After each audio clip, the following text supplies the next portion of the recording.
Salam semua para tetua, jumpa lagi bersama Mimin, di channel Alurmu. Semoga para pendengar Alurmu selalu senantiasa dinaungi kebahagiaan, kesehatan, serta rezeki yang cukup. Oke, Mimin langsung lanjut ceritanya. Selamat mendengarkan, dan hidupkan imajinasi para tetua. Cerita pun dimulai.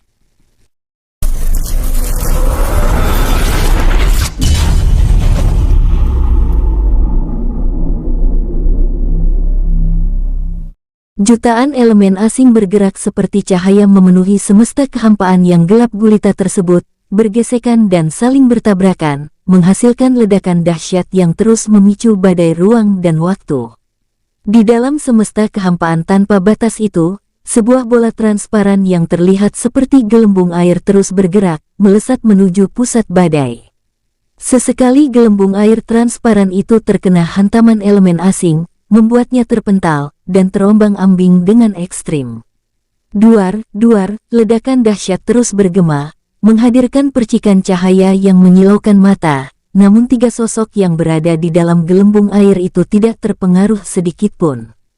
Mereka adalah King Ruo, sang penguasa benua teratai biru, bersama sang istri, King Ling yang juga seorang penguasa, dan pelayannya, Yujeru monster pelahap langit dari klan Dewa Ikan, Shen Yu.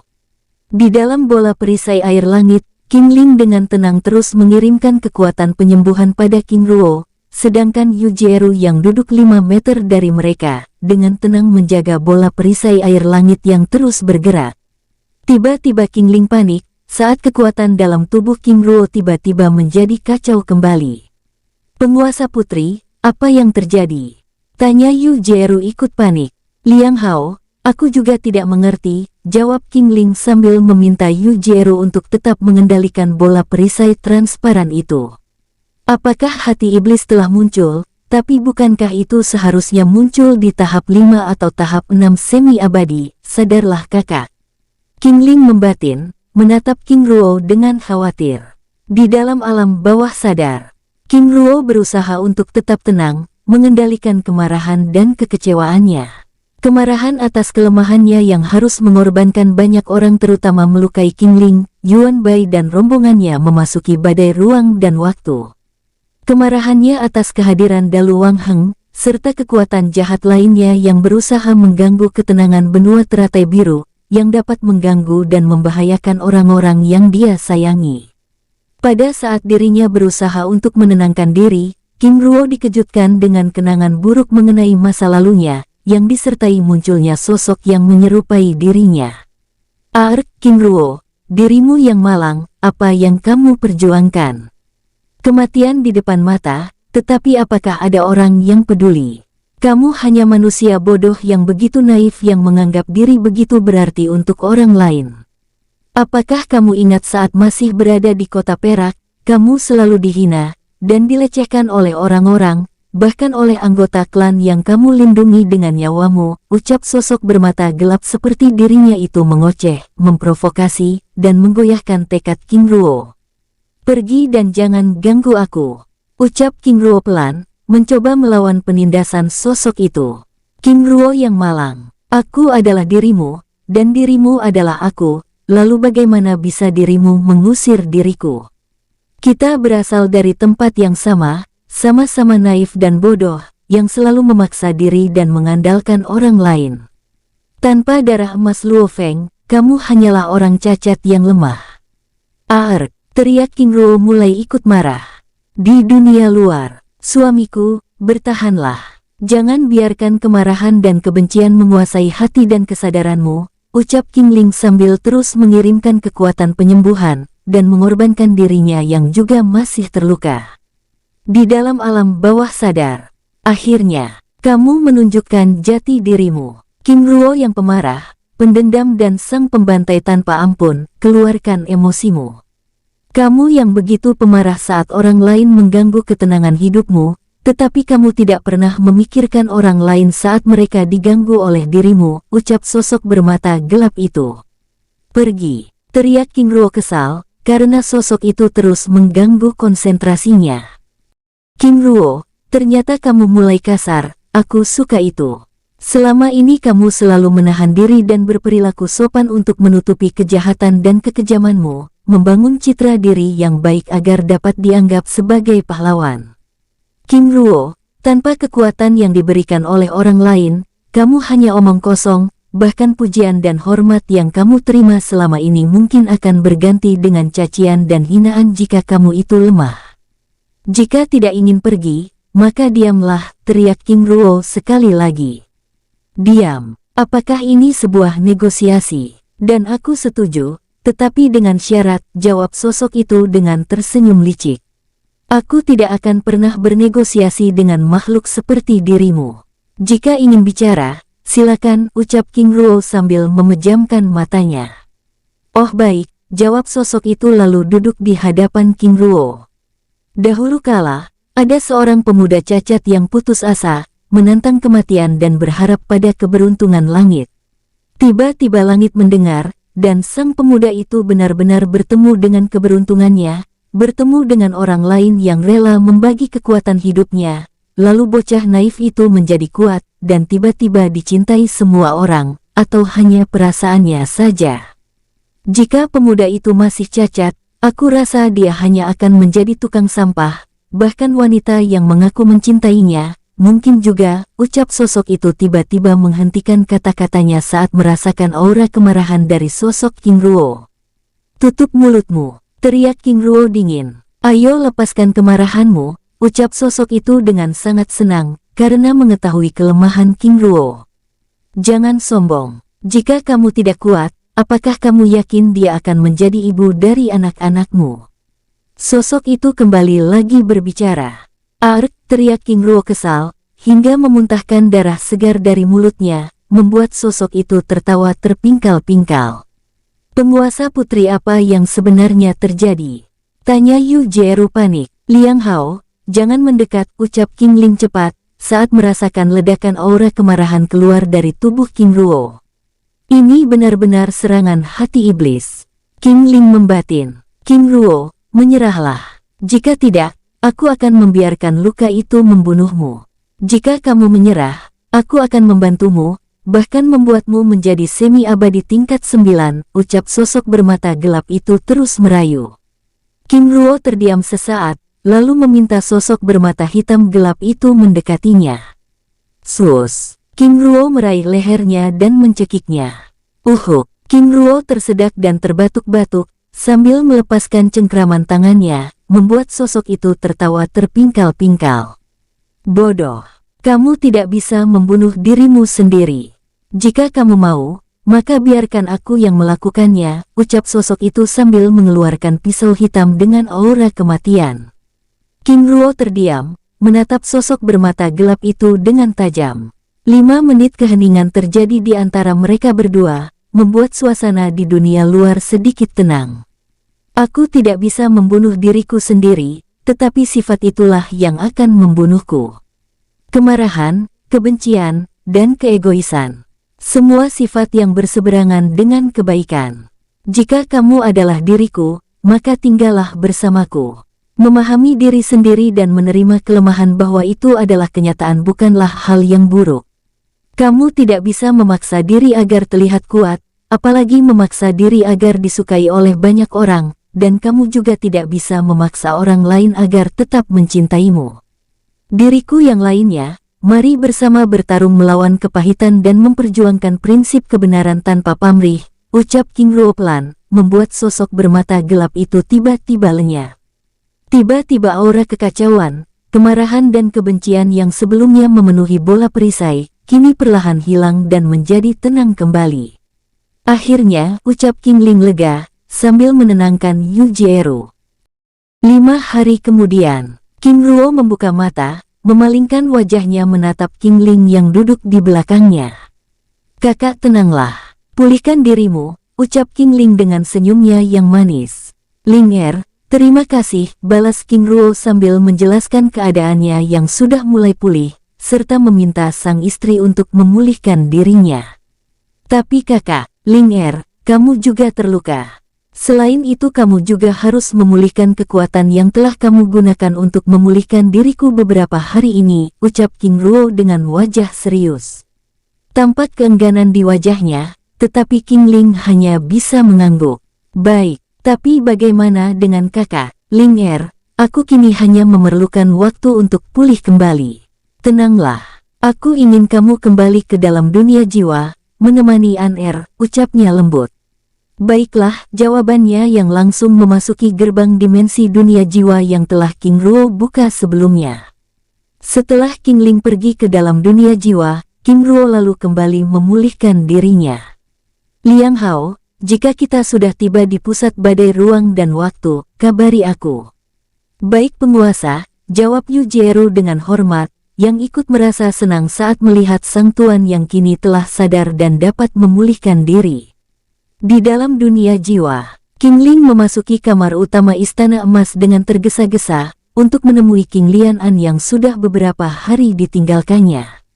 Penguasa putri, Hu Li Bai dan Hu Li Hei yang sedang mengasuh Hu Qing menyambut kedatangan King Ling. Hu Li Bai, bagaimana kabar An Er? Tanya King Ling sambil meraih King Lian-an dari pelukan Hu Li Bai.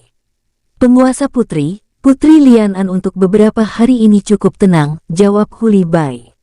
Hu Li Bai, Hu Li Hei, terima kasih. Kalian kembalilah ke Istana Naga Emas untuk beristirahat, ucap King Ling sambil menatap wajah mungil yang tertidur pulas itu. Tapi penguasa, tenanglah, situasi sudah aman. Awasi Husan dan yang lainnya. Baik penguasa putri, jawab Hu Li Bai dan Hu Li Hei lalu meninggalkan tempat itu. Setelah Hu Li Bai dan Hu Li Hei pergi, King Ling lalu membaringkan King Lian-an di atas tempat tidurnya, dan menggunakan kesempatan itu untuk memulihkan diri. Di halaman Istana Naga Emas, dunia jiwa King Ruo, Husan, Tu Hai, Tian Feng dan semua pelayan yang ada di dalam dunia jiwa, yang sebelumnya ikut bertempur membantu King Ruo dalam pertempuran, duduk dengan tenang memulihkan diri. Tidak jauh dari tempat mereka, duduk Xin, Zan, Liong Hei dan Jin Se, yang sesekali menaburkan kristal jiwa di sekitar tempat itu. Saudara Xin, tampaknya saudara Yuan Bai dan Yuan Hei adalah yang paling berat lukanya, ucap Liong Hei yang kini telah menggunakan tampilan tubuh manusia. Benar, jika saja mereka tidak menerima darah emas penguasa muda, mungkin saat ini kita tidak akan melihat mereka lagi, ucap Xin sedih. Tenanglah. Dengan sumber daya yang ada di dalam dunia jiwa ini, aku yakin mereka akan segera pulih, jawab Zan menimpali. Benar, kita hanya perlu bersabar, ucap Liong Hei dengan wajah sedih, yang juga masih begitu kecewa karena tidak diikutsertakan oleh King Ruo dalam pertempuran tersebut. Pada saat mereka sedang berbincang-bincang, Hu Li Bai dan Hu Li Hei yang membawa Hu Qing tiba di tempat itu, menatap Husan dan yang lainnya yang sedang memulihkan diri. Saudara Xin, penguasa putri telah kembali, dan saat ini berada di Istana Emas, ucap Hu Li Bai menjelaskan.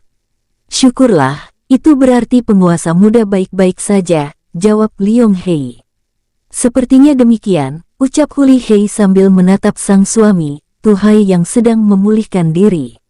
Lalu apakah ada perintah lainnya? Tanya Jin Se. Hu Li Bai dan Hu Li Hei menggelengkan kepala. Penguasa putri meminta kita untuk tetap mengawasi dan mengobati mereka, jawab Hu Li Hei. Baik, silakan saudari masuk beristirahat di dalam. Serahkan mereka pada kami, ucap Liong Hei dengan hormat dan ramah. Terima kasih saudara, ucap Hu Li Bai dan Hu Li Hei sambil meninggalkan tempat itu. Dan Mimin pindah ceritanya, di jantung benua teratai biru. Si Mei Lu yang sebelumnya secara diam-diam pergi ke wilayah timur benua teratai biru, akhirnya kembali tiba di jantung benua teratai biru. Sus, tubuhnya muncul di atas gunung Singguang, yang kini menjadi tempat kediaman klan Qing.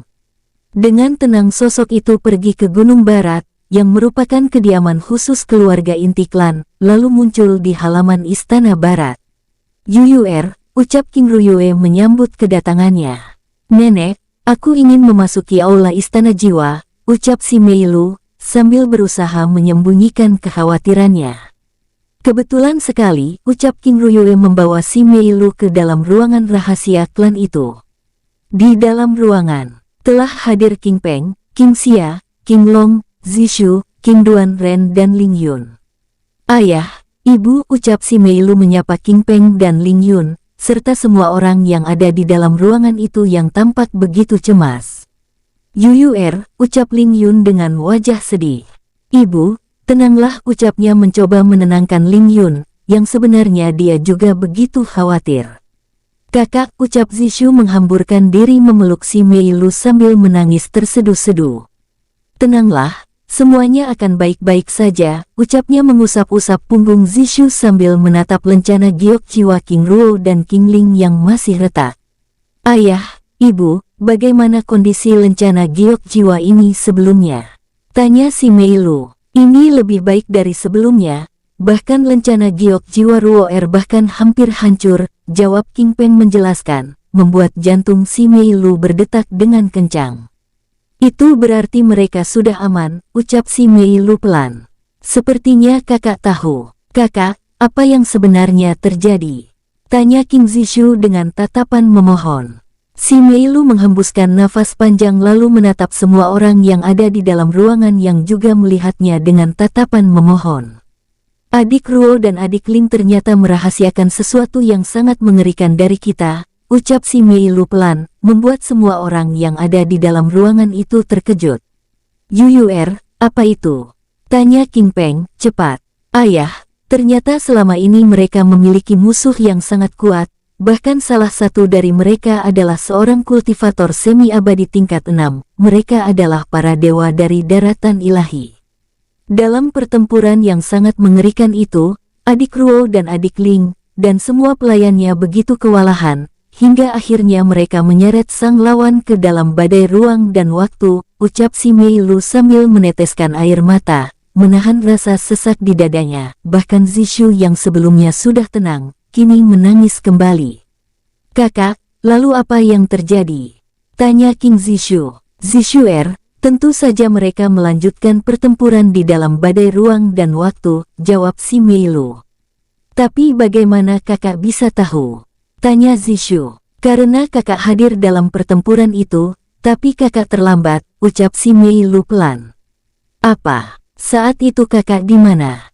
Tanya Zishu. Gunung Dalu, wilayah makam waktu, jawab si Meilu.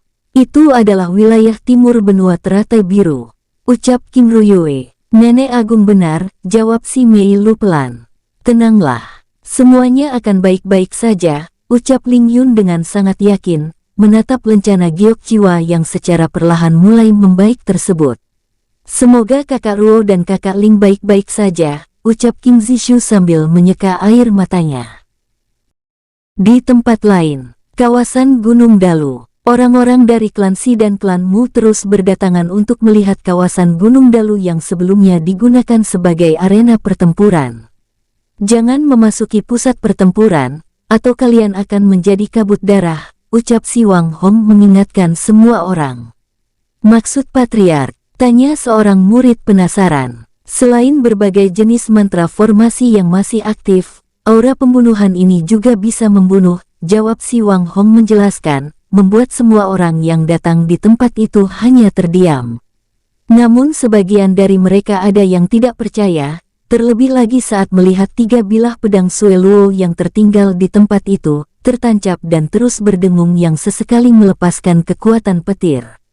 Lihat artefak itu, ucap seorang murid dari klan Si menunjuk pagoda emas 7 lantai setinggi 1 meter tergeletak dengan kondisi retak, yang juga masih memancarkan energi kekacauan. Sus, seorang kultivator tingkat Dewa Langit bergerak memasuki tempat itu, namun dari jarak 500 meter, tiba-tiba tubuh itu meledak. Duar, ledakan keras yang disertai dengan cipratan darah dan potongan tubuh yang terlempar ke berbagai arah, mengejutkan semua orang. Benar-benar mengerikan. Sisa energi pertempuran bahkan bisa membunuh pendekar dewa tingkat langit seperti semut, ucap keramaian itu dengan wajah tegang. Si Wang Hong hanya bisa menggelengkan kepala. Aku yang seorang tingkat dewa kaisar saja hampir terbunuh, lalu bagaimana dengan kalian, ucapnya lalu meninggalkan tempat itu. Dan Mimin pindah ceritanya. Di dalam semesta kehampaan, gelembung perisai air langit terus bergerak, melesat seperti kilatan cahaya menuju pusat badai ruang dan waktu. 3 bulan berlalu, Yu Jieru mulai melihat cahaya biru yang sangat besar terang. Penguasa, kita hampir tiba, ucapnya mengabari King Ruo yang masih memulihkan diri. Baik, jawab King Ruo membuka matanya, menatap cahaya yang semakin terang. Liang Hao, di mana kita saat ini? Tanya King Ruo ragu. Penguasa, saat ini kita memasuki samudera kehampaan, itu berarti kita sudah dekat dengan pusat badai ruang dan waktu. Lalu cahaya itu, penguasa, itu adalah sinar biru dari pilar langit. Walaupun terlihat berwarna biru, pilar langit sebenarnya adalah giok berwarna putih. Lalu di mana badai ruang dan waktu yang melindungi pilar langit? Tanya King Ruo. Cahaya biru yang kita lihat saat ini, itu adalah ledakan dari jutaan elemen yang bergerak di sekitar pilar yang terus-menerus bertabrakan. King Ruo terdiam. Sangat mengerikan. Lalu berapa lama lagi kita akan tiba? 1 atau 2 hari lagi, jawab Yu Jieru pelan dengan wajah sedikit ragu. Liang Hao, ada apa? Sepertinya telah terjadi sesuatu. Maksudnya, penguasa lihat, ada cahaya merah dari dalam pilar, dan itu berarti ada kekuatan lain yang sedang bergerak di sana. Benar, jika itu adalah kekuatan kecil, sangat tidak mungkin cahaya itu dapat terlihat dari tempat ini. Liang Hao, apa pendapatmu? Sepertinya perjalanan kita menuju daratan ilahi akan tertunda, namun kita juga tidak akan bisa terus-menerus berada di dalam badai ruang dan waktu, jawabnya sambil melihat dinding perisai yang mulai mengikis. Lalu apa solusimu? Tanya King Ruo. Penguasa, sebaiknya kita pergi ke salah satu benua saja. Baiklah, jawab King Ruo, lalu kembali memulihkan diri. Di dalam pusat badai ruang dan waktu, di kawasan paling bawah pilar giok putih raksasa setinggi 25 km, dengan diameter 2 km itu, 7 sosok dengan jubah perang emas, yang merupakan para kultivator semi-abadi tingkat 4 dan 5, beserta ribuan para kultivator tingkat dewa surga hingga tingkat kaisar dewa terus-menerus melepaskan tebasan pedang secara bersamaan ke arah bawah pilar, menyerang sosok hitam raksasa yang terus bermunculan untuk mendekati pilar giok tersebut. Duar, ledakan dahsyat yang sangat mengerikan menghancurkan sosok itu. Bajingan, sejak kapan makhluk rendahan ini memiliki keinginan liar, teriak salah satu dari mereka kesal sambil melepaskan tembakan cahaya dari pedang emas yang ada di tangannya. Jenderal Guangchu, jangan terlalu banyak bicara. Lagi pula ini bukanlah tugas berat, ucap seorang jenderal sambil melepaskan tembakan petir dari tombak emas yang ada di tangannya, membuat jenderal yang bernama Guangchu tersebut terdiam. Jenderal besar Luo Xing benar. Lagi pula sebentar lagi akan ada pergantian petugas, ucap seorang jenderal menimpali. Jenderal Dalurong, jaga bicaramu, aku tidak butuh nasihat darimu, ucap Guangchu kesal. Guangchu, jaga bicaramu. Itu semua karena kamu selalu mengeluh. Bukankah ini sudah menjadi kewajiban kita? Jika bukan kita, siapa lagi yang akan berjaga di tempat ini? Jenderal lain menimpali. Cek. Kong Qihan, kamu benar-benar bijaksana, tapi jaga sikap kalian. Jika kalian terus bicara, setelah meninggalkan tempat ini, aku akan menghukum kalian, ucap Luo Xing kesal, memotong pembicaraan para jenderal bawahannya itu, membuat 3 jenderal lainnya tertawa cekikikan. Heian Bai, Heian Si, Daluyin, apakah kalian mentertawaiku? Ucap Dalucu kesal. Guangchu cukup, ucap Luo Xing kesal membuat para jenderal itu terdiam. Dan kita beralih di bagian bawah pilar giok. Sosok raksasa, dengan tubuh setinggi 15 meter, dengan aura kemarahan dan pembunuhan yang sangat kuat, menatap ke arah Luo Xing dan pasukannya dengan murka. Selain itu, beberapa sosok di antara pasukan kegelapan itu, memiliki 2 kepala hingga 4 kepala, bahkan beberapa di antara mereka memiliki 4 hingga 6 tangan. Sejak kapan para dewa ini bekerja sama? Bukankah selama ini mereka selalu bermusuhan? Ucapnya sambil melepaskan pukulan tapak hitam, menghalau serangan yang dilepaskan oleh ke-7 jenderal dewa yang berada di atas mereka. Jenderal, kita sudah terlalu lama berada di tempat ini, Aku takut peti iblis kegelapan tidak mampu lagi bertahan, seorang komandan berbicara mengingatkan sang jenderal. Ark, apakah rencana ratusan ribu tahun ini akan gagal lagi, ucapnya dengan wajah kesal. Jenderal, kita jangan terlalu gegabah. Karena mereka juga tidak setiap waktu berjaga di tempat itu, sebaiknya kita mundur dulu, mencari tempat untuk beristirahat dan menyusun kekuatan. Komandan benar, tapi kita tidak mungkin kembali ke neraka besar. Jenderal benar, karena selain terlalu jauh, kita juga tidak ingin membuat Yang Mulia murka. Satu-satunya tempat yang dapat kita tuju adalah salah satu dari 3 benua setengah abadi yang ada. Benar, sebaiknya kita pergi ke benua teratai hitam saja. Tapi Jenderal, tempat itu terlalu jauh. Tidak masalah. Walaupun jauh, tempat itu adalah satu-satunya yang memiliki gerbang terbuka, berbeda dengan benua teratai merah dan teratai biru yang memiliki gerbang tertutup, tempat yang hanya bisa dimasuki, tetapi memiliki akses jalan keluar yang sangat sulit. Aku tidak menginginkan hal itu, bahkan para dewa sekalipun sulit keluar dari tempat itu. Ark, andai saja pelahap langit masih hidup, kita tidak akan kesulitan seperti ini, seorang jenderal mendengus kesal. Lalu Jenderal, apakah kita akan mundur sekarang? Tanya sang komandan. Sebaiknya tanya pangeran dulu. Baik Jenderal, jawab mereka bergegas meninggalkan sosok yang terus mengerahkan pasukan iblis dari neraka besar menyerang pasukan para dewa yang berjaga di sekitar pilar giok putih tersebut. Tidak lama berselang, sosok komandan itu kembali, dan melaporkan bahwa pangeran yang berada di dalam peti iblis kegelapan menyetujui pendapat itu. Jika demikian, mundur, ucapnya memberi perintah. Tindakan pasukan kegelapan dari neraka besar yang bergerak menjauh dari pilar langit, membuat ketujuh sosok jenderal yang menggunakan jubah perang emas itu sedikit lega. Aku yakin mereka pasti menuju benua teratai hitam, ucap Luo Xing. Jenderal besar, lalu apa yang harus kita lakukan? Ucap tanya Guang Chu. Pergi dan dahului mereka. Minta penguasa benua teratai hitam, Bai Xin untuk menutup gerbang dunia kecil mereka. Lalu siapa yang akan pergi? Tanya Kong Qi Han. Jenderal Heian Bai, Jenderal Dalurong, kalian berdua pergi dan dahului mereka, ucap Luo Xing. Tapi Jenderal, ucap Dalurong ragu, menatap Heian Bai, dari klan Shen Heian, dewa kegelapan yang juga enggan meninggalkan Luo Xing. Tidak ada tapi-tapi. Jika kalian tidak mau, maka aku dan Jenderal Guang Chu yang akan pergi. Tapi ingat, tanggung jawab menjaga tempat ini aku serahkan pada kalian, ucap Luo Xing serius. Baik Jenderal, jawab Dalurong dan Heian Bai, lalu bergegas meninggalkan tempat itu. Setelah Dalurong dan Heian Bai pergi, Luo Xing dan para jenderal dewa yang mewakili 5 klan dewa lainnya, memulihkan diri. Di tempat lain, Yu Jieru yang terus bergerak mengarahkan gelembung perisai air langit meninggalkan wilayah samudera kehampaan menuju celah dimensi benua teratai hitam, tiba-tiba dikejutkan dengan ledakan energi yang sangat kuat bergerak mendekati mereka. Darah emas Yu Jieru membatin, sambil bergerak menghindar dan bersembunyi. Penguasa, ucapnya mengabari King Ruo.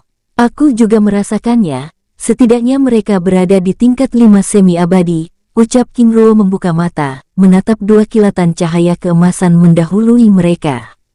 Shen Dalu dan Shen Heian, ucap Yu Jieru mengenali 2 kekuatan tersebut. Apa yang mereka lakukan? Tanya King Ruo heran. Penguasa, hamba juga tidak tahu, tetapi hamba yakin bahwa yang berada di sekitar pilar sebelumnya adalah mereka. Melihat tujuannya, kemungkinan besar mereka juga menuju benua teratai hitam. Jika demikian, pergi dan ikuti mereka, ucap King Ruo sambil meminta Yu Jieru menjaga jarak. Baik penguasa, jawabnya sambil meningkatkan kecepatan perisai air langit. Setelah bergerak sepanjang waktu, 2 hari kemudian, tiba-tiba King Ruo dan Yu Jieru sekali lagi merasakan kemunculan aura yang sangat kuat mendekati mereka. Penguasa, lihat, itu adalah pasukan iblis. Yu Jieru merinding, menunjuk peti hitam raksasa yang bergerak mendekati mereka. Tanpa banyak bicara, King Ruo mengirimkan kekuatannya, membantu Yujiro meningkatkan kecepatan perisai air langit meninggalkan artefak raksasa tersebut. Akhirnya aku mengerti, ternyata dua kekuatan yang mendahului kita sebelumnya adalah utusan untuk membuat persiapan di gerbang benua teratai hitam, dan cahaya merah yang kita lihat sebelumnya, itu adalah cahaya pertempuran, ucap King Ruo. Penguasa benar, balas Yujiro. 3 jam kemudian, King Ruo dan Yujiro tiba di kawasan daratan kehampaan abadi benua teratai hitam. Dari jarak 5 kilometer, dalam kegelapan, mereka berdua sudah dapat merasakan kekuatan pasukan bersiaga di tempat itu, terlebih lagi dengan 2 buah pilar giok hitam raksasa, yang memancarkan cahaya keemasan memberi tanda bahwa mereka sudah semakin dekat dengan gerbang dunia benua teratai hitam. Dari jarak 3 kilometer kemudian, King Ruo dan Yujiro dapat melihat ribuan prajurit yang memiliki fisik tinggi besar dengan persenjataan perang lengkap, berjaga di depan pintu gerbang. Penguasa, apa yang akan kita lakukan? Tanya Yujiro. Kembalilah ke dalam dunia jiwa, jawab King Ruo dengan wajah serius. Tapi penguasa, ucapnya dengan wajah ragu. Tenanglah, aku sudah pulih. Lagi pula aku sudah mempunyai rencana, ucap King Ruo menenangkan Yujiro. Baik penguasa, jawab Yujiro yang langsung kembali ke dalam dunia jiwa bersamaan dengan lenyapnya gelembung perisai air langit. Sus. King Ruo merasakan tekanan yang pernah dia rasakan ketika saat berada di luar gerbang timur, benua teratai biru. Namun dengan kultivasinya yang kini sudah berada di tingkat 2 semi-abadi, tekanan itu tidak terlalu berpengaruh padanya. Kehadirannya di tempat itu dihadang oleh prajurit pasukan pelindung benua teratai hitam. Tuan, Anda, Jenderal, pasukan iblis telah mendekat, ucap King Ruo langsung meminta mereka untuk bersiap-siap. Tapi Tuan siapa Anda? Tanya sang jenderal yang masih tidak ingin membuka jalan pada King Ruo. Aku sedang mencari 2 senior sebelumnya. Apakah kalian melihat mereka? Tanya King Ruo. Tanpa berkata-kata, sang jenderal itu lalu bergerak mundur, membuka jalan pada King Ruo. Silakan Tuan, ucap sang jenderal memberi jalan. King Ruo memasuki bagian dalam pertahanan pasukan pelindung benua teratai hitam, dan mendekati gerbang hitam yang terus memancarkan cahaya keemasan. Pada saat tiba di depan pintu gerbang giok hitam, King Ruo sekali lagi bertemu para jenderal yang kembali melakukan pemeriksaan padanya. Maaf Tuan, bukan kami tidak mempercayai Anda, tetapi karena situasi krisis, kami harus memastikan bahwa Anda tidak. Tanpa berkata-kata King Ruo mengedarkan darah emasnya, membuat para jenderal itu terkesiap. Baik dewa, ucap sang jenderal mempersilakan King Ruo memasuki gerbang. Setelah King Ruo memasuki gerbang giok hitam, para jenderal itu kembali berjaga. Sepertinya kita aman, karena 3 dewa telah datang, ucap sang jenderal dengan wajah senang. Aku harap demikian, tetapi jika hanya 3 dewa, aku ragu, ucap jenderal yang lainnya. Hush, saudara jaga bicaramu. Tindakan suara ini bisa menyinggung perasaan mereka. Jika mereka tidak yang mau membantu dan terlibat sama sekali, bukan itu lebih buruk, seorang jenderal mengingatkan. Maaf saudara, aku tidak bermaksud demikian. Di tempat lain, King Ruo yang terus bergerak memasuki gerbang giok hitam dikejutkan dengan 2 lorong lainnya. Ling Er, ada 2 lorong di dalam gerbang teleportasi dunia benua teratai hitam. King Ruo mencoba berkomunikasi dengan King Ling di dalam dunia jiwa. Pilih pintu kiri, suara King Ling berbicara di dalam pikirannya. Baik, jawab King Ruo lalu memasuki lorong kiri. Setelah bergerak beberapa waktu, King Ruo akhirnya keluar dari tempat itu, dan muncul di puncak gunung. King Ruo terkesiap, matanya yang tajam sambil mengitari pandangannya melihat keindahan tempat itu yang hampir membuatnya hampir lupa bergerak. Terlebih lagi dengan aura spiritual yang sangat kuat. Sangat indah, ucapnya lalu bergerak perlahan mencari tempat untuk beristirahat. Setelah bergerak sepanjang waktu, 5 jam kemudian King Ruo akhirnya berhenti di lembah gunung hijau yang sangat tenang. Tao Tao dan rombongannya keluar dari dunia jiwa. Penguasa, ucap mereka dengan hormat. Tao Tao, Aku akan memulihkan diri, kalian pergi dan awasi tempat ini. Baik penguasa, jawab mereka lalu bergerak pergi meninggalkan tempat itu. Setelah Tao Tao dan rombongannya pergi, King Ruo lalu mengeluarkan Liong Hei dan Jin Se. Kalian berdua, pergi dan cari informasi mengenai kawasan ini. Baik penguasa. Setelah Jin Se dan Liong Hei pergi meninggalkan tempat itu, King Ruo lalu menyegel kawasan itu dan mulai memulihkan dirinya dengan ekstrim. Mimin geser ceritanya. Di daratan kehampaan abadi, sebuah peti hitam raksasa yang ternyata menampung 500.000 prajurit pasukan iblis dari neraka besar mendarat di daratan kehampaan abadi, yang berjarak 50 km dari gerbang timur benua teratai hitam. Satu persatu mereka keluar dari dalam peti raksasa itu dan membagi tugas. Ada yang mendirikan tenda dengan artefak khusus sebagai tempat untuk beristirahat. Ada juga yang bertugas memperbaiki peti hitam raksasa tersebut.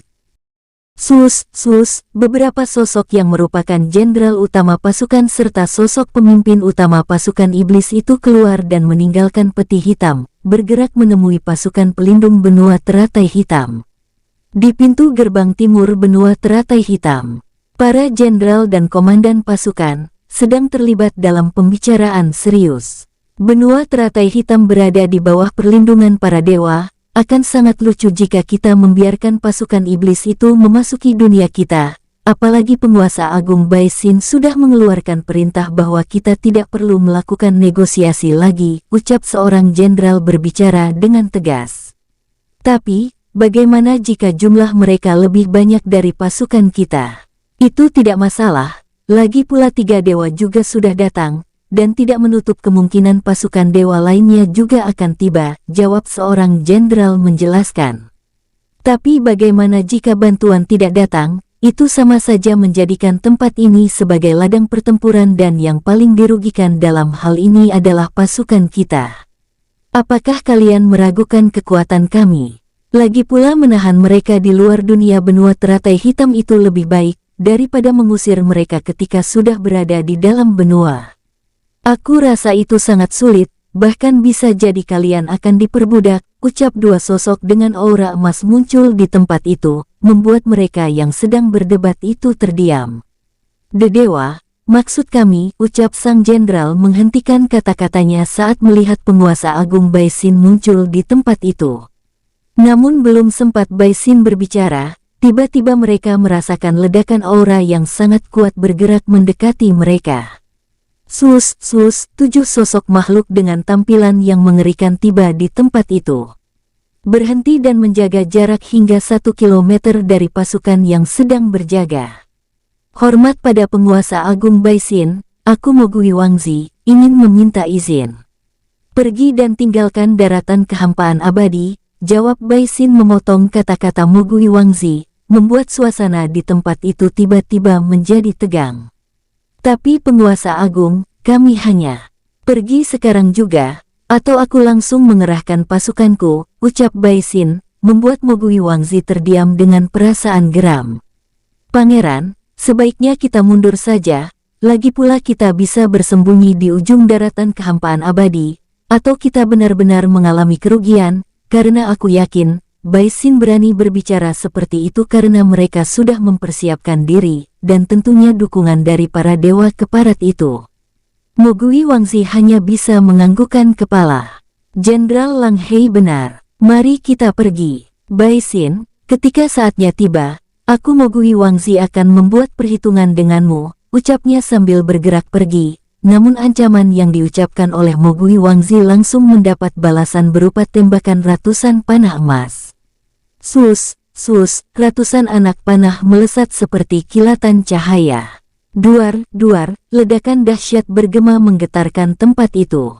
Serangan tiba-tiba yang dilancarkan oleh pasukan pelindung benua teratai hitam, membuat Mogui Wangzi dan ke-6 jenderal utama yang mendampinginya begitu terkejut. Mereka terlempar ke berbagai arah. Bai Xin keparat, kau. Belum sempat Mogui Wangzi menuntaskan kata-katanya, kembali ratusan panah emas meluncur ke arah mereka. Jangan pernah mengancamku di wilayah kekuasaanku. Suara Bai Xin bergema, bersamaan dengan ledakan pergerakan puluhan ribu prajurit yang melepaskan tembakan panah emas. "Ark!" teriak Mogui Wangzi kesal sambil bergerak meninggalkan tempat itu dengan terbirit-birit, membuat Dalurong dan Heian Bai tertawa terbahak-bahak. "Penguasa Agung Baisin, cukup. Jangan sia-siakan sumber daya yang ada. Kami berdua akan menyelidiki pasukan mereka, dan kalian bersiaplah," ucap Dalurong sambil bergerak bersama Heian Bai meninggalkan tempat itu. "Baik Dewa," jawab Baisin sambil mengarahkan pasukannya. Dan Mimin geser ceritanya. Di dalam dunia benua teratai hitam, King Ruo yang sedang memulihkan kekuatannya tiba-tiba merasakan sosok Jinsei dan Liong Hei muncul di hadapannya, lalu duduk dengan tenang. 1 hari kemudian, setelah memulihkan diri secara ekstrim, King Ruo membuka matanya. "Penguasa," ucap Liong Hei dan Jinsei dengan gembira, saat merasakan kekuatan dari tubuh King Ruo yang benar-benar telah stabil. "Bagaimana hasil pemeriksaan kalian?" tanya King Ruo. "Penguasa, saat ini kita berada di Gunung Lu, yang merupakan kawasan terlarang di bagian timur benua teratai hitam. 100 km dari tempat ini, ada sebuah kota kecil, yaitu kota Ludong, yang merupakan bagian dari Kekaisaran Lu," jawab Jinsei menjelaskan. "Lalu kamu Liong Hei, apa yang kamu dapatkan?" tanya King Ruo. "Penguasa Agung, hamba secara tidak sengaja memasuki kota kuno yang berada 50 km arah selatan dari tempat ini, yang merupakan tempat perekrutan pasukan pelindung benua teratai hitam untuk menghadapi para pasukan iblis yang saat ini berada di perbatasan samudera kehampaan. Dan ini sifatnya wajib, terutama mereka yang sudah berada di atas kultivator Dewa Langit," jawabnya menjelaskan. King Ruo terdiam sesaat, menghembuskan nafas panjang, lalu berdiri. "Mari kita bantu mereka," ucap King Ruo sambil memanggil Tao Tao dan rombongannya kembali. "Tapi penguasa," ucap Liong Hei ragu. "Bicaralah," ucap King Ruo. "Ini terlalu beresiko, karena pasukan lawan sangat kuat, bahkan menurut informasi yang aku dengar, pasukan iblis ini adalah prajurit elit dari neraka besar." "Liong Hei, aku tahu batasanku.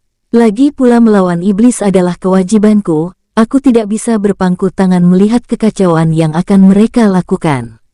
Selain itu, ada beberapa dewa yang berasal dari daratan ilahi, yang ada di dalam pasukan pelindung benua teratai hitam, dan aku ingin mendekati mereka." "Benarkah?" ucap Liong Hei dan Jinsei yang sebelumnya memang tidak mengetahui keberadaan pasukan iblis itu, menatap King Ruo dengan gembira. King Ruo menganggukkan kepalanya. "Baik penguasa," ucap mereka dengan penuh semangat. Pada saat mereka sedang berbincang-bincang, tidak lama kemudian, Tao Tao dan rombongannya kembali. "Penguasa," ucap Tao Tao menyapa King Ruo dengan hormat. "Bicaralah." "Penguasa, di utara gunung ini ada danau biru raksasa yang menyimpan sumber daya langka yang dijaga oleh seekor ular langit, dan sisanya hanya herbal tingkat rendah," ucap Tao Tao melaporkan pekerjaannya. "Baik," jawab King Ruo sambil meminta para guai itu kembali ke dalam dunia jiwa, lalu bergerak meninggalkan tempat itu. Sus, sus. King Ruo dan rombongannya bergerak menuju utara Gunung Lu. Tidak lama kemudian, mereka tiba di tepi danau biru yang sangat luas. Dengan tenang King Ruo memeriksa tempat itu tapi tidak menemukan benda yang dimaksud oleh Tao Tao sebelumnya. "Penguasa, aku bahkan tidak merasakan ada sesuatu yang aneh di tempat ini," ucap Jinsei, memicingkan matanya mengamati tempat itu. King Ruo tersenyum, lalu membuat segel tangan, menembakkan cahaya keemasan dari ujung jarinya. Sus, cahaya keemasan itu menembus kabut. Groar, raungan makhluk tiba-tiba bergema, membuat tempat itu menjadi tegang. "Perisai ilusi," ucap Liong Hei dan Jinsei terkejut.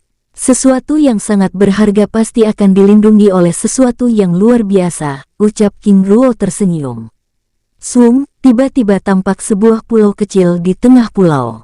"Penguasa, itu," ucap Jinsei bersemangat. "Kalian berdua pergi dan pancing penjaganya untuk keluar, dan aku akan mengambil barang yang dijaganya." "Baik," jawab Liong Hei dan Jinsei yang sudah menjadi kultivator kaisar dewa tingkat dasar bergerak mendekati pulau. Sus, sus, tembakan sinar hijau menyambut kedatangan mereka. Sus, sus, mereka bergerak zigzag menghindari tembakan cahaya hijau itu. Duar, duar, ledakan dahsyat bergema, mengguncang langit pulau kecil itu, membuat semua hewan buas dan para kultivator yang berada di sekitar danau raksasa itu berhamburan keluar, menjauh dari kawasan pertempuran. Saudara Jinsei, hati-hati. Ini racun ular hijau, teriak Liong He menembakkan api biru membakar kabut racun yang mulai menyebar tersebut. Sus, sus, cahaya hijau kembali melesat menyerang mereka, bersamaan dengan munculnya seekor ular raksasa, hewan tingkat kaisar dewa tingkat 2 yang hampir menjadi seekor naga, menatap Liong He dan Jinsei dengan tajam. Serakah dan tidak tahu diri. Pergi atau kalian akan mati, teriak sang ular mengancam, membuat Liong He tertawa terbahak-bahak. Ular kecil, siapa yang mengajarimu berbicara seperti itu? Apakah kamu merasa sudah menjadi naga? Ucap Liong He kesal.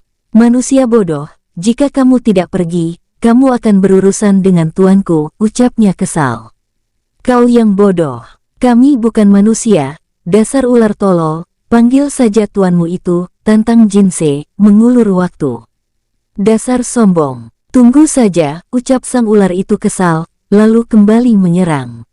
Di tempat lain, King Ruo yang telah berada di dalam pulau kecil itu, terus mencari sumber daya yang dimaksud oleh Tao Tao sebelumnya, bergerak tanpa menghiraukan suara pertempuran yang terjadi di atas langit pulau. Setelah bergerak dan mencari sepanjang waktu, King Ruo akhirnya menemukan sebuah gua yang tersegel, yang berada di wilayah terlarang pulau. Mantra ilusi lagi, King Ruo membatin sambil membuka segel itu, dan memasuki gua. Sus, aura sumber daya yang ada di dalam gua menyapu wajahnya. Sumber daya tingkat tinggi, King Ruo membatin saat merasakan aura emas yang dipancarkan oleh sumber daya tersebut. Dengan tenang dan berhati-hati, King Ruo terus bergerak memasuki gua, melewati berbagai rintangan yang ditempatkan di sepanjang lorong, sambil melepaskan segel mantra formasi untuk menyamarkan tindakannya. Setelah bersusah payah, King Ruo akhirnya tiba di ruangan utama gua tersebut. Teratai merah, ucap King Ruo sambil mengerjapkan matanya, menatap setangkai bunga teratai merah yang mengambang di atas kolam air langit, yang terus-menerus memancarkan aura emas. Apakah ini mantra ilusi lagi? Ucapnya sambil mengedarkan mata emas mengamati tempat itu dengan seksama. Sepertinya aman, gumamnya sambil tersenyum, sambil memasuki kolam dan memindahkan setangkai teratai merah yang sudah mulai berbunga ke dalam dunia jiwa. Baru saja teratai merah itu berpindah ke dalam dunia jiwa, bergerak pergi, tiba-tiba terdengar raungan keras menggetarkan pulau kecil itu. Sus! King Ruo melesat meninggalkan tempat itu dengan cepat.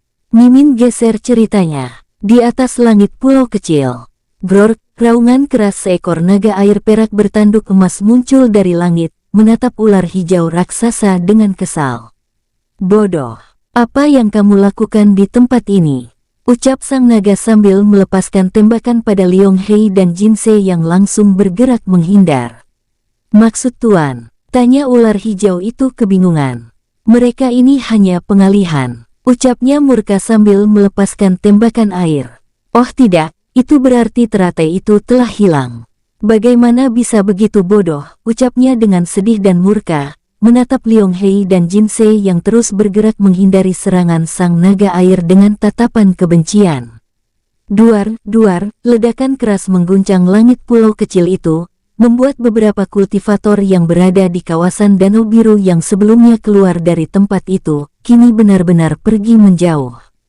Seseorang pasti telah memancing kemarahan naga air perak, ucap seseorang sambil bergerak meninggalkan kawasan danau dengan kecepatan puncaknya. Bajingan, siapa yang begitu gila melakukan hal ini? Teriak seorang yang lain mengumpat kesal. Benar, aku bahkan hampir menerobos, tetapi gagal. Ark, teriak pemuda itu kesal sambil berhamburan pergi. Di atas langit pulau kecil.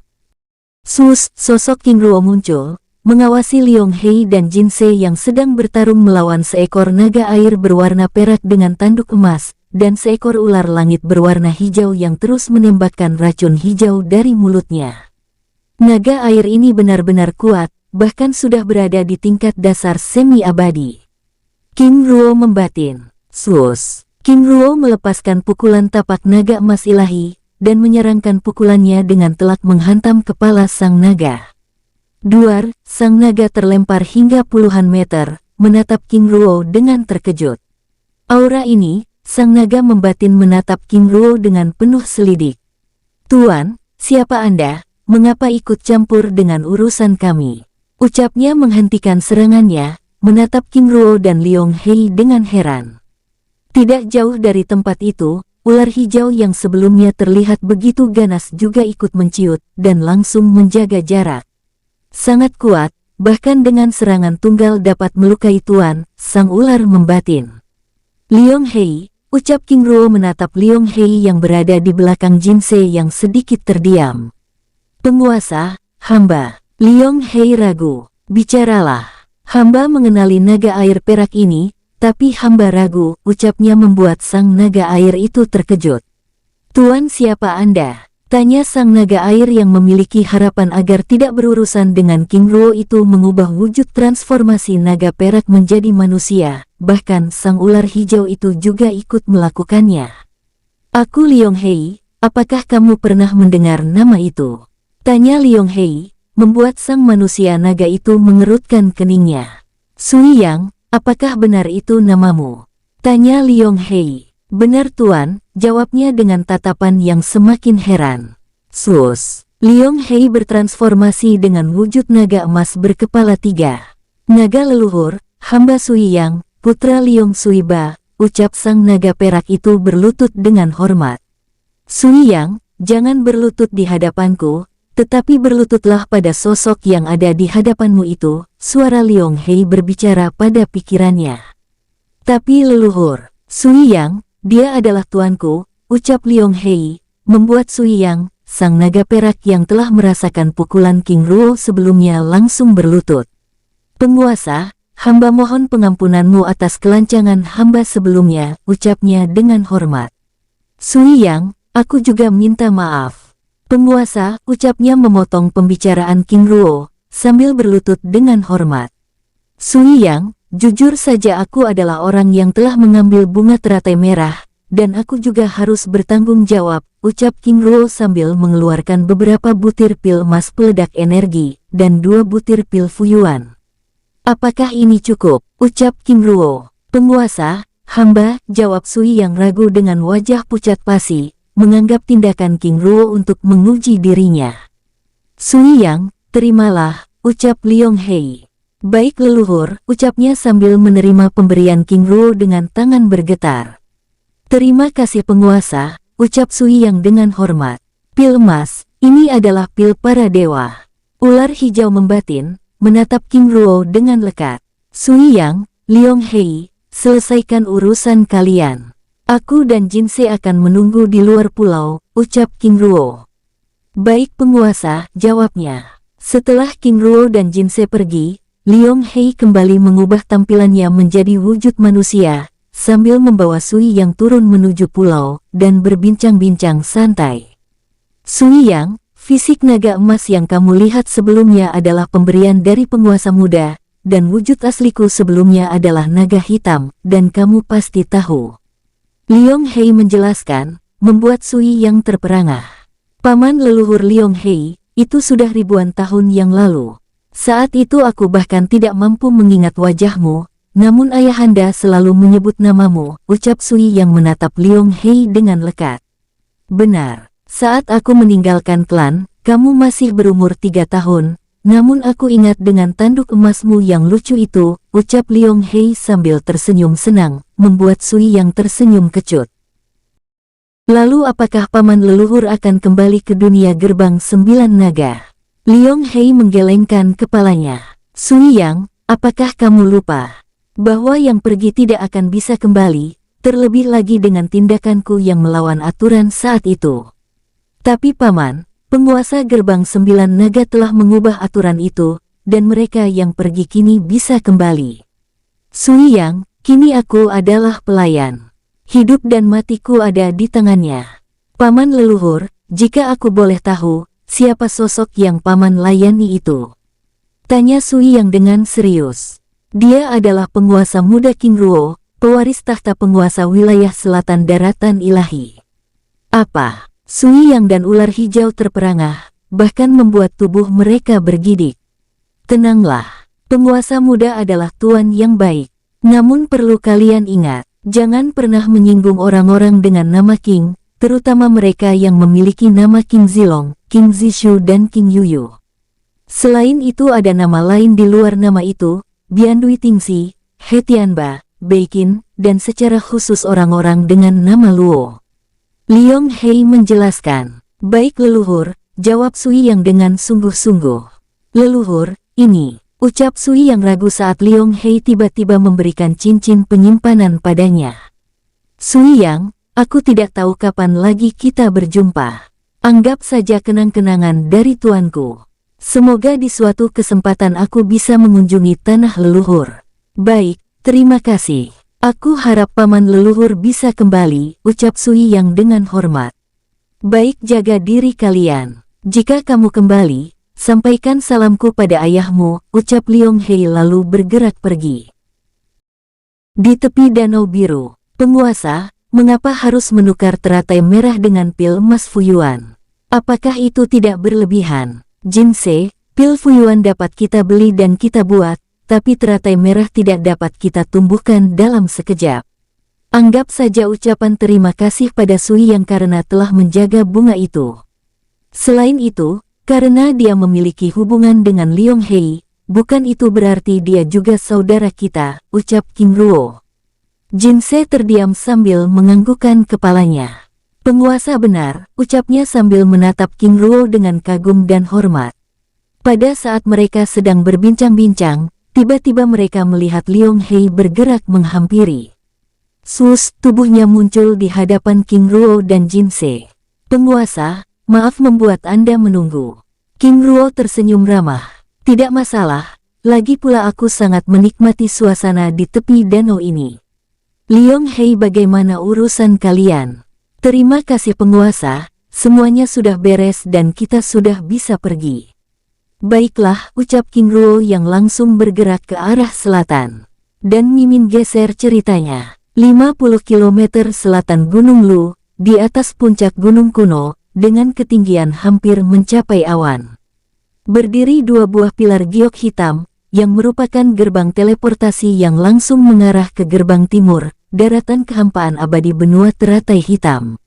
Beberapa tetua dengan pakaian jubah perang menandai para murid sekte yang terus berdatangan. Setelah ditandai, mereka lalu diarahkan memasuki gerbang teleportasi tersebut. Di atas langit, sus, 3 kilatan cahaya muncul di atas puncak gunung itu, secara perlahan turun dan ikut bergabung dengan kerumunan para murid sekte yang sedang berbaris dengan tertib. Penguasa, benua teratai hitam ternyata lebih terbuka, bahkan keberadaan pasukan pelindung benua diketahui oleh semua orang, tidak seperti pasukan tombak emas yang bersifat rahasia, ucap Liong Hei berpendapat. Liong Hei, setiap tempat pasti memiliki aturan yang berbeda, dan aturan itu pasti memiliki kelebihan dan kekurangan. Selain itu, aku juga yakin, para penguasa yang membuat aturan ini pasti sudah memikirkannya dengan baik, jawab King Ruo menjelaskan. Benar, apalagi pasukan tombak emas adalah pasukan rahasia. Jika keberadaan mereka diketahui oleh semua orang, maka mereka sudah tidak bersifat rahasia lagi, ucap Jinse menimpali.